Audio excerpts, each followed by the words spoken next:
Hello and welcome to SWOT Academy. In this video, I will explain how short selling works. Shorting, also known as short selling, is a trading strategy where an investor sells a security today and buys it back in the future, hoping that the price of the security will go down. It is a bet where the investor makes money when the stock goes down. So investors sell high and buy low to make money. So how do you sell a stock that you don't own? Well, you sell a borrowed security. For example, in a brokerage account, you sell a position by borrowing a stock from your broker. The money from the sales does not really belong to you since you sold someone else's stock to get it. But eventually, when you buy the security back, known as covering your short, you are able to return the stock and keep whatever money is left over, which is how you profit from the trade. So if you short 1,000 stocks at $10 per share, you will be shorting $10,000. The stock price falls from $10 to $5. The short seller will gain $5,000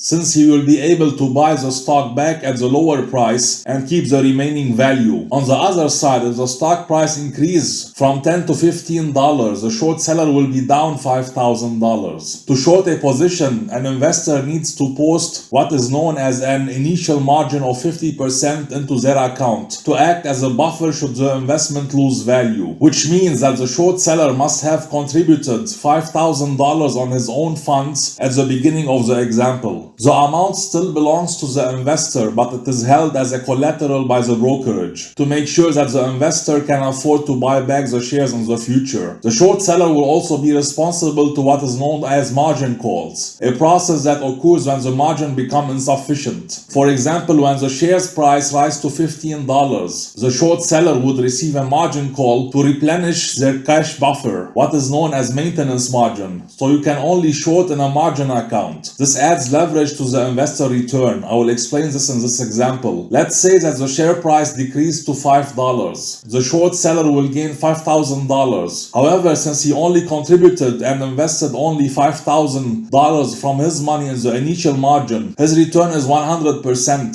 So on a percentage basis, the short investor will see his return amplified. This goes both ways if the stock goes up or down. Short position comes with costs that the long investor don't have to pay. For example, if the stock you borrowed paid a dividend, you need to pay the amount to your broker. Short positions also charge an investor interest rate on the value of the stock they borrowed. Since you are borrowing someone else's security, you need to compensate them with interest rate. The rate charge is between 2.5 and 20%. Another disadvantage of shorting is the asymmetric downside, where a long investor can gain an infinite amount of money on his stock. If the stock goes up, he can only lose 100%, in other words, the initial amount he invested, whereas the short seller can lose an infinite amount of the stock he shorted goes up. This means if the shorted stock drops to zero, the short investor will gain 200% on the upside, however an infinite amount on the downside. Many investors and hedge fund managers went broke shorting the company Tesla, for example. This is why many investors stick with long investing. On this channel, I recommend all my viewers to stick to long investing. Retail investors should avoid shorting since it is too risky.